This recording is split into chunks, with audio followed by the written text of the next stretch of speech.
আসসালামু আলাইকুম নৱাজান cook and ব্লগছলৈ পুনৰবাৰ স্বাগতম জনাইছোঁ। আশা কৰিছোঁ সকলো ভালে আছে। আলহামদুলিল্লাহ আমিও ভালে আছোঁ।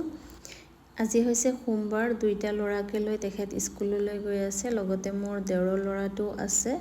আজি মই সৰু ল'ৰাটোৰ লগত যোৱা নাই, বহুত কষ্ট কৰি বাপেকৰ লগতে দিছোঁ। ভাবিছোঁ বাপেকৰ লগত গ'লে এদিন অকলে থৈ আহিব পাৰিলে সদায় আৰু তাৰ লগত যাব নালাগে, মই সদায় যাব লাগে তাৰ লগত, নহ'লে কান্দি থাকে। সেয়েহে ভাবিলোঁ আজি তেখেতক লগত দিওঁ, যদি কিবা উপায় কৰি তেখেতে তাক বুজাই থৈ আহিব পাৰে তেনেহ'লে মোৰ বহুতখিনি ভালেই হ'ব। তাৰপিছত বাপেক যোৱাৰ পিছতো সি অকলে নাথাকিলে, তেখেতেই গোটেই দিন থাকিব লগা হৈছে 12টালৈকে তাৰ লগতে। তেওঁলোক যোৱাৰ পিছতে বাহিৰা ৰুমটো আহি চাফা কৰিলোঁ। তাৰপিছত ভাবিলোঁ বেডৰুমটো চাফা কৰি লওঁ আৰু কাপোৰখিনি পালেঙৰ ষ্টেণ্ডতে থৈ দিওঁ ৰাতি, কিয়নো মিচিঙত ধোৱা কাপোৰ অলপ মেলি দিলেই শুকাই যায়। সেইকাৰণে মই পালেঙৰ ষ্টেণ্ডতে থৈ দিছিলোঁ আৰু এতিয়া গোটেইখিনি জাপি ল'লোঁ।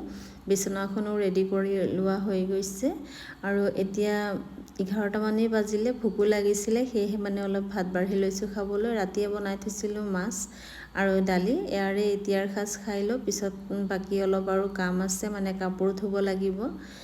কাপোৰখিনি ধোৱাৰ পিছতহে পিছত আকৌ দুপৰীয়াৰ সাজ বনাব লাগিব। তেওঁক কৈ দিছিলোঁ স্কুলৰ পৰা আহোঁতে চব্জি লৈ আহিবলৈ। ঘৰত একেবাৰে চব্জি একোৱেই নাছিলে।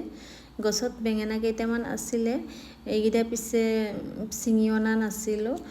ভাবিলোঁ তেখেতকে কৈ দিওঁ আজি চব্জি আনিবলৈ, তেখেতেতো সদায় সময়ে নাপায়। সেইকাৰণে ভাবিলোঁ আজি তেখেত স্কুলত গৈছে, আজিয়ে কৈ দিওঁ মই এই চান্সতে, নহ'লে আকৌ কালি স্কুলতে যাব না আৰু ক'ৰবাত তেখেতৰ কামত যাব, ক'ব নোৱাৰোঁ। এইফালে পাণ আজি 2-3 দিনেই হৈছে পাণ নাই। ভাত খোৱাৰ পিছত অলপ তামোল খাওঁ, নহ'লে মুখখন বেয়া লাগি থাকে। মেগী কেইপেকেটমান আনিছে, আফনানক কিবা বেলেগ বস্তু টিফিন দিলে খাব নোৱাৰে, মেগীহে খাব পাৰে। আৰু তেখেত অহাৰ পিছত এয়া দুইজনে চাহ বনাই ল'লোঁ খাবলৈ, মোৰ নিমখ চাহ আৰু তেখেতৰ মিঠা চাহ।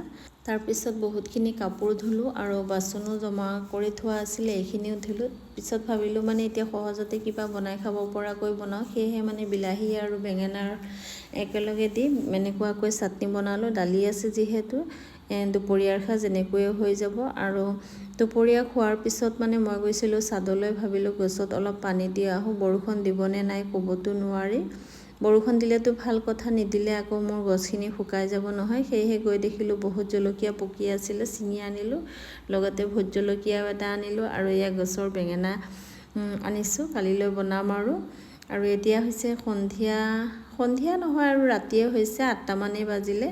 আফনান শুই আছিলে, শোৱাৰ পিছত অলপ সময় তাক টিভি চাবলৈ দিলোঁ।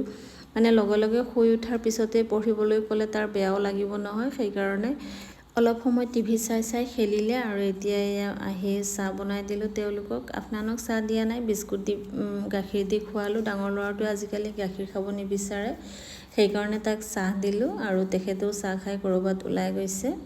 আৰু মই এতিয়া তাক হোমৱৰ্ক কৰাবলৈ বহিছোঁ। ভাবিলোঁ তাক পঢ়াইও আছোঁ আৰু ভাবিলোঁ এইফালে লাহে লাহে অলপ কিবা কিবি ৰন্ধা বঢ়াৰ কাম আগবঢ়াই থওঁ। সেইকাৰণে শিঙি মাছ জীয়াই থোৱা আছিলে, ভাবিলোঁ এইখিনিকে আজি বনাওঁ।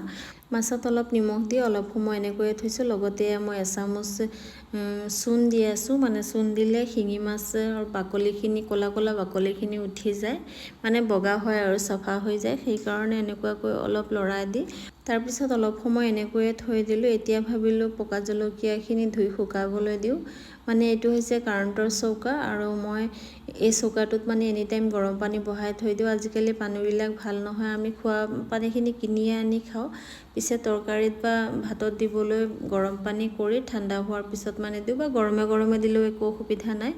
ডেক্সিটোত এনিটাইম গৰম পানী থকাৰ কাৰণে ওপৰৰ ঢাকনখনত যি বস্তুৱেই নথওঁ কিয় ধুনীয়াকৈ শুকাই যায়। সেয়েহে মই পকা জলকীয়াখিনি আনি ইয়াতে ধোওঁ আৰু বহুত ধুনীয়াকৈ শুকাই যায়। বহুতখিনি শুকায়ো থৈছোঁ। বন্ধাকবি এটা এনেকুৱাকৈ পাতলকৈ কাটি লৈছোঁ ভাজি বনাবলৈ, শিঙি মাছৰ জোল বনাম আৰু বন্ধাকবিৰ ভাজি বনাম। সেইকাৰণে এনেকুৱাকৈ কাটি ল'লোঁ, নিমখ অলপ দি অলপ সময়ৰ কাৰণে থৈ দিছিলোঁ। এইফালে মাছখিনি কাটি ভালকৈ ধুই লৈছোঁ আৰু এতিয়া বহুত দেৰিয়ে হ'ল ৰান্ধিবলৈ। সেইকাৰণে ভাবিলোঁ আৰু এতিয়া ভিডিঅ' বনাই নাথাকোঁ, আফনানক পঢ়াব বহিলে বহুত লেট হৈ যায়। সি বহুত আমনিও কৰি থাকে আৰু নতুন স্কুল গৈ আছে, আমনি অলপ কৰিবই দিয়কচোন। আজিৰ ভিডিঅ'টো ভাল লাগিলে লাইক কৰি দিব। আল্লাহ হাফিজ।